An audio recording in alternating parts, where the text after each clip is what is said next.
だから10時からだけど、お母さん一回行ってみましょう。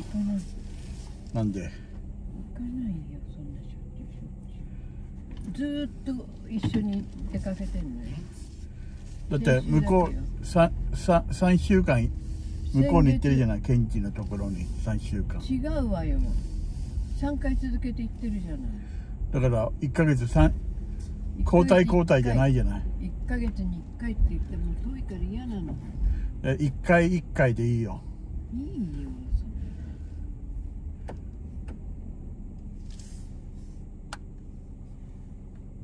Jewish people have faced. John, I'm especially disturbed next to what I'm seeing out of Israel, what I'm seeing on university campuses in this country.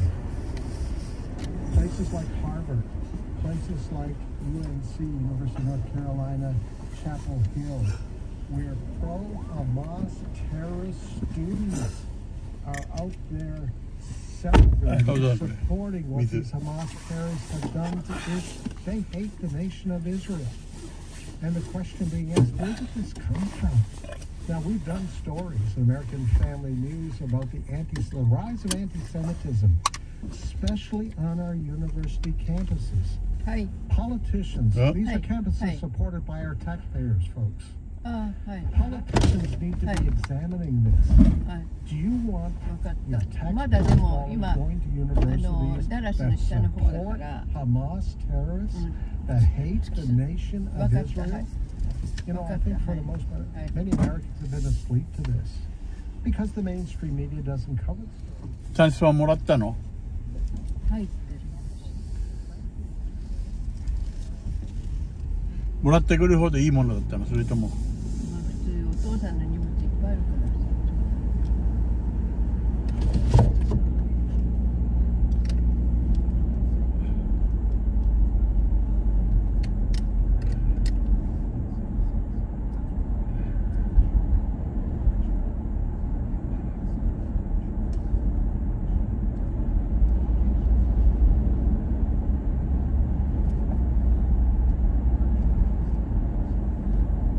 進学生で私よりちょっと上かね。で子供が31だって言うから。でも40年も牧師やってんのかね、そしたら。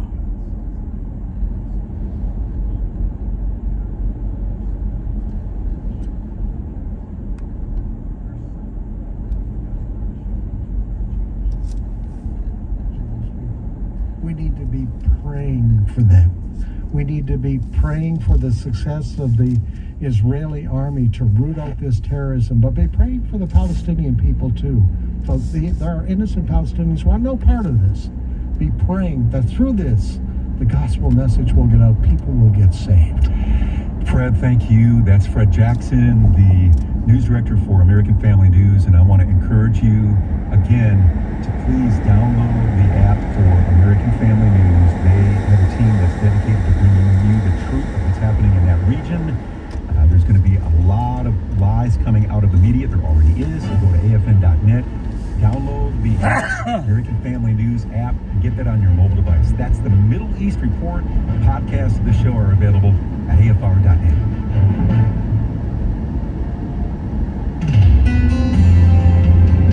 When we're doing God's work God's way, we can expect opposition from his enemies. We may even encounter corruption among his people. See how Nehemiah dealt with threats and temptations as he persevered in rebuilding the walls of Jerusalem with prayerful dependence and action. Listen this week to Truth for Life with Alistair Begg. Weekday mornings at 11:30 Central on AFR and online at afr.net. Does truth exist? Because you have faith, does that make this book true? Does God exist? So when someone says there is no truth, if you apply the claim to itself, what should you say? Is that true? They don't think Christianity's true. They're talked out of it. You know why they're talked out of it? Because they've never been talked into it. Cross-examining skeptical and atheistic views.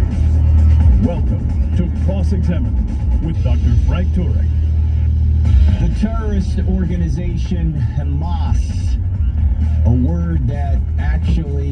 Hebrew means violence, has in their charter the destruction of Israel. They want to annihilate all Jews and set up an Islamic state. Of course, not just in Israel, but everywhere. Islam wants to put all non-Muslim nations into submission. That's what Islam means, to submit.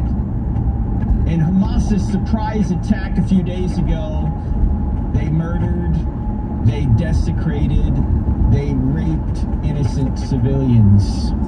Entire families, women and children were massacred, some babies murdered in their cribs. There are dead bodies everywhere.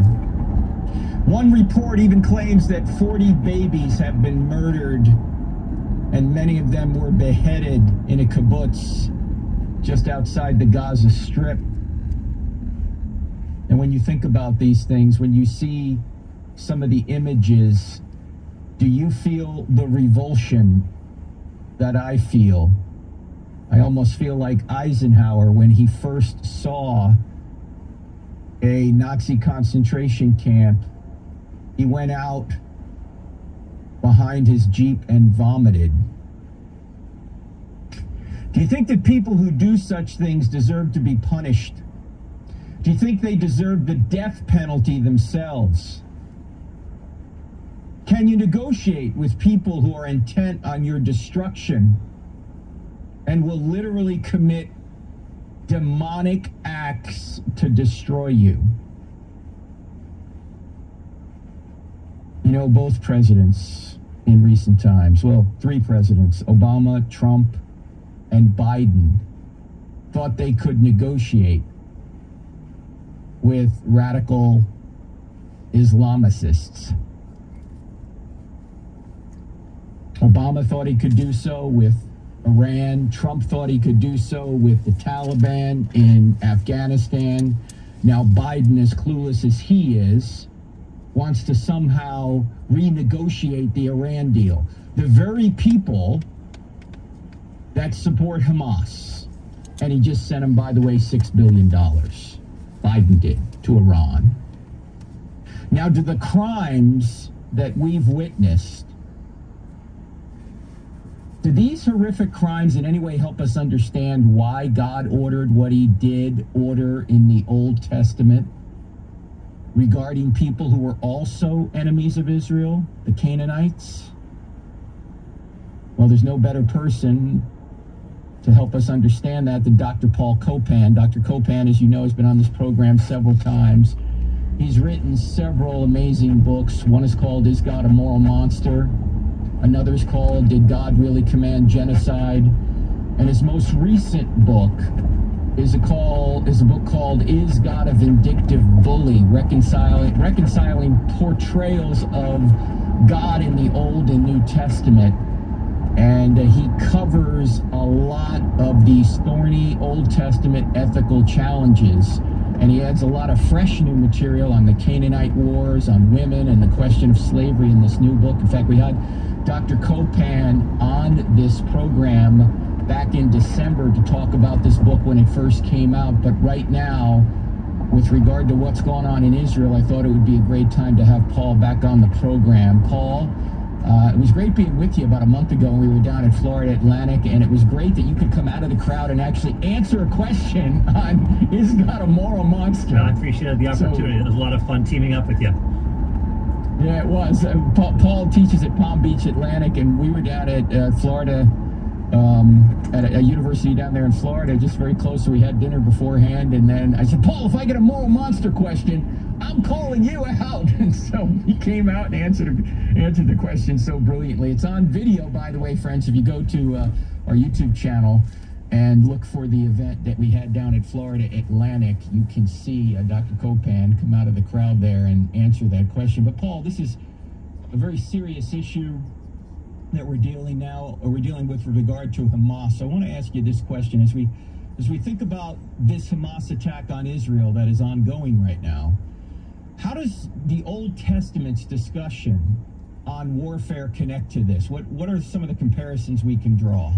Well, the first comparison that comes to us even before we say get to the law of Moses is you have the Amalekites who come and attack the Israelites in Exodus 17. They've just crossed the Red Sea. It's been a harrowing series of events, fleeing Egypt, crossing the Red Sea, and the panic that the Israelites were trapped between Pharaoh and the sea. And of course the Lord parted the Red Sea and the Israelites walked across on dry ground. And then as they came through that, then they were attacked by the Amalekites, and here they were unprepared. They were not a military fighting machine. They were just had just been enslaved, and now they were free. And so this attack came. So it was actually a very brutal and ruthless act. Here, these vulnerable people coming through, not prepared for any of this, and so the Israelites fought, and it was a matter of putting trust in God. And of course, Moses was praying while Joshua was fighting, and Aaron and Hur were holding up his arms while he prayed. And of course, by holding up his arms, the tide in favor of Israel prevailed, and the Amalekites were defeated. Of course, the Amalekites do keep on showing up and trying to annihilate, to exterminate the Israelites generation after generation. And even you have an Amalekite, an Agagite, in the book of Esther, who is seeking to continue that sort of hostility, that sort of animosity. So you have this this brutality that is continuing generation after generation until you finally get to Haman, the Agagite, who wants to see Israel destroyed in the Persian era, during the Persian Empire. And of course, Esther recounts that story. But so you have that very beginning right out of the box, and so you have the Israelites in a situation where there is warfare in order to survive even. And so this was kind of the first test for Israel's survival. And so you have that kind of as a paradigm. You have other instances where I guess even before then, Genesis 14, where you have Abram, who's there's a raid by various. アキコさんっていう人はおばあさんみたいな人でしょ。お母さん。アキコさんっていう人はなんか年取っておばあさんみたいな人でしょ。どんな人？知らない。いや、タンスもらった人、お母さんが。どんな人か知らない。教会で表面的にしかない。じゃあ見た感じどんな人っていう。アキコさんの最後にお祈りした人。なんだかなんとかっていう白人のあの人がナチュラリープラスのさカード、お母さんの写真ついてるやつと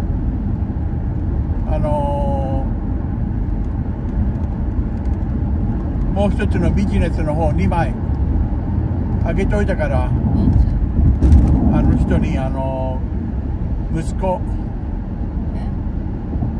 子にあげといたってこと。息子なんかいないでしょ。いや新垣先生のでルテインバイタミン取ってくださいってあげたから、だから送りますよって言っといたから、でWhatsApp のフォンナンバーももらっておいたから、お母さん。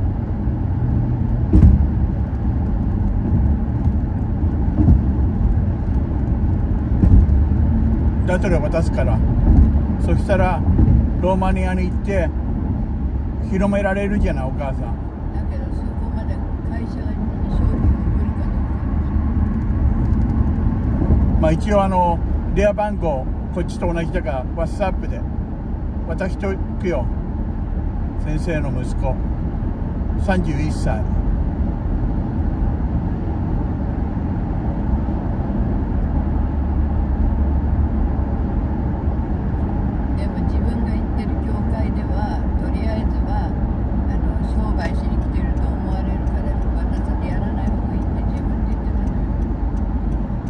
タイミングよ、これも。それで今向こうに行って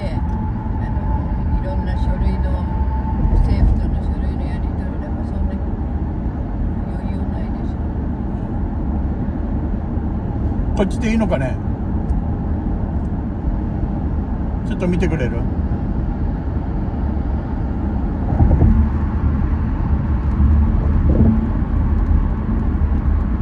んで自分が来たのか分からない。いや、帰りと行きは違うじゃない。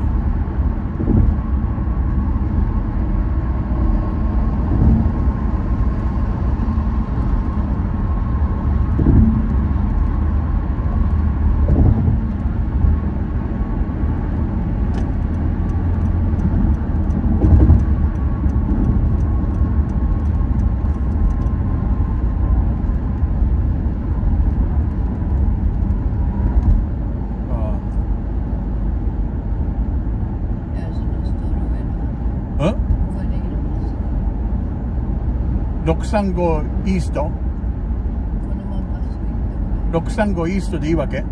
多分この地図には数字なんか出てこないから。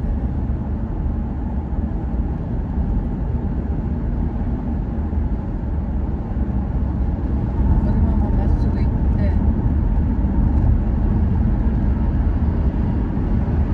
ダラスノースパーク、ダラス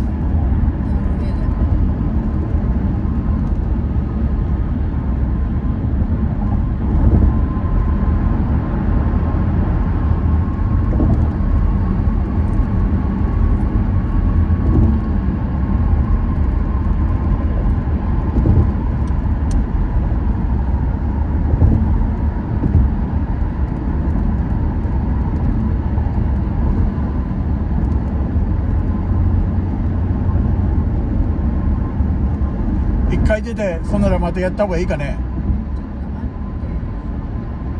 ダラスノーストールウェイってのが出てくるから。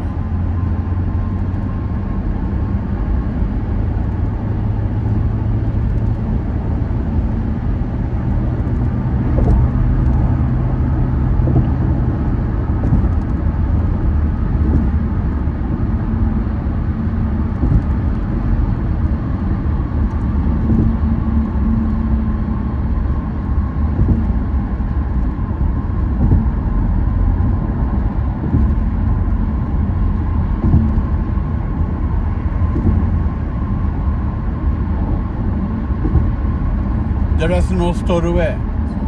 これ乗っちゃっていいわけ？トールウェイだよ。なんで？いいよ。だって分かんないもん、この地図はダラスノースパークへのトールウェイ行く道教えてる。いくらかかるのこれ1ドルかそこらでしょ。出口 22BC ダラスノーストールウェイ入り口へ。その後左車線を走行。こっち？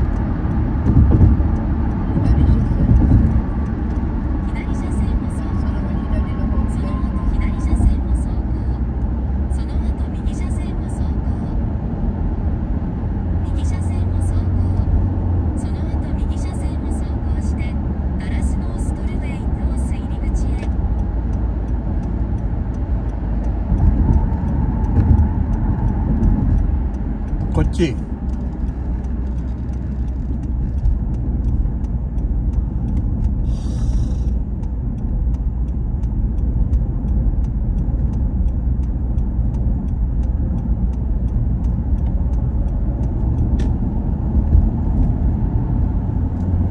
そして約14マイル先、出口ストナブルックパークウェイ方面へ。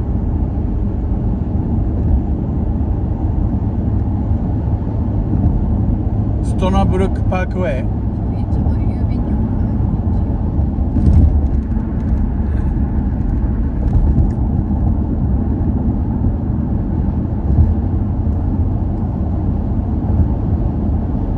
私が通ったことのない道だからわからな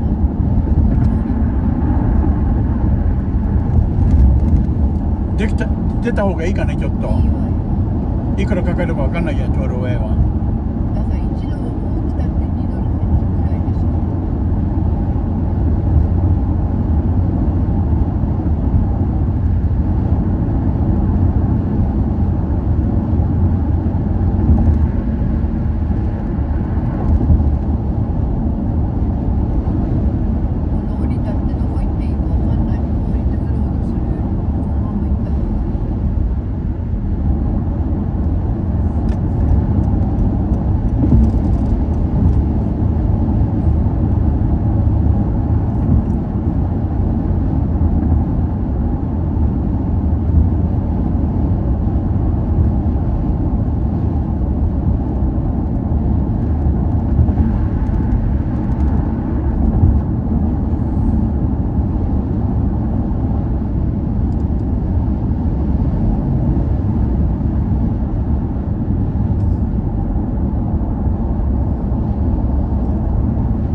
帰ったらどれくらいでわかんの？いくらかかったかって。半日ぐらいかかるんですよ。教えて、それいくらかかったかって。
GPS お母さん、トールウェイ取ってあげようか。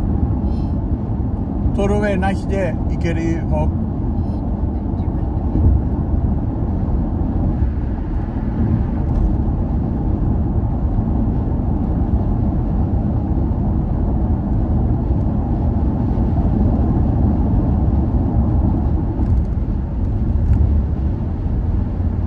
こういうのをさ、メキシカンがさやってるけど、あれ危ないね。ああいうトラックの後ろはあんなさ紐でさ湯わいてるけど、あれ急ブレーキかけたらさ重力で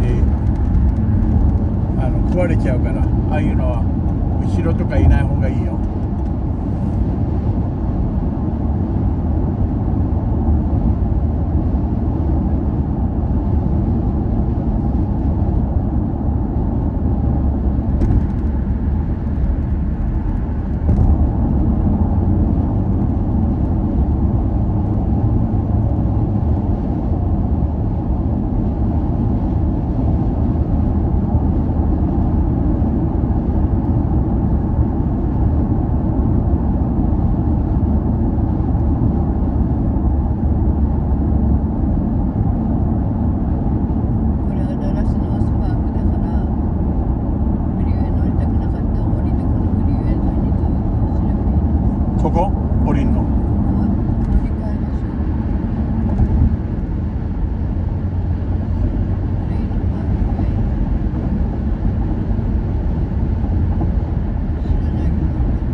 急とか降りるとこは。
これでちょっと試してやってたからいくらになったかっていうの分かるわけでしょ。あと4時間くらいしたら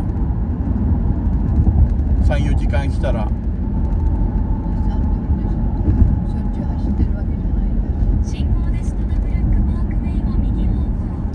だから後で教えて。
別に変わんないね。もう35分だから。このダラスのパークがずっと向こうからだから変わるよ。だって1時間ないところで着いたでしょ、向こう来るときは。でもう40分じゃない。だからそう変わんないってこと。そんなことない。学校の帰りだっていつもフリーウェイの横の道をずっと来たって20分30分かかる。信号の待ち時間がないってことよね、多分。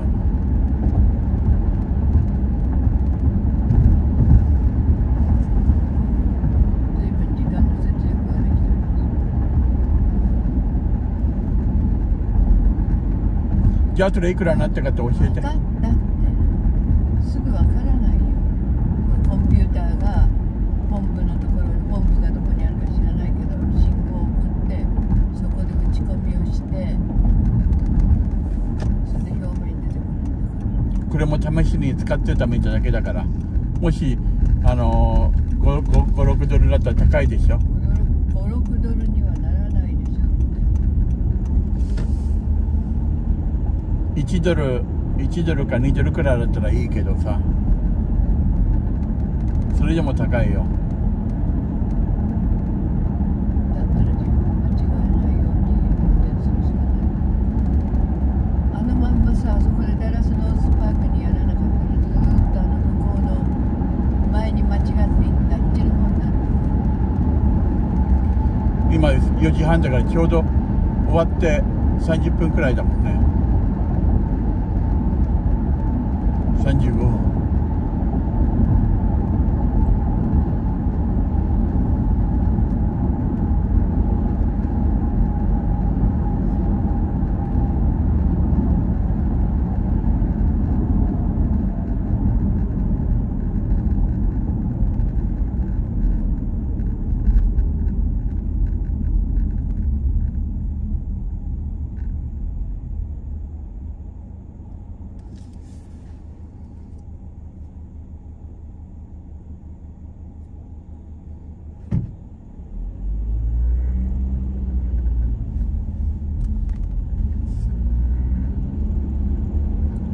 これお母さん、この右側にさ、あったと思うけど、マクドナルド、後ろだわ、DQ タコス火曜日1ドル。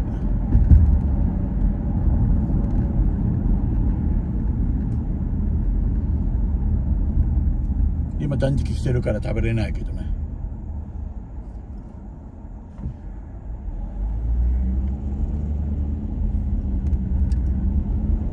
まあお腹空いたらサラダくらいサラダ食べればいいんじゃないお母さん。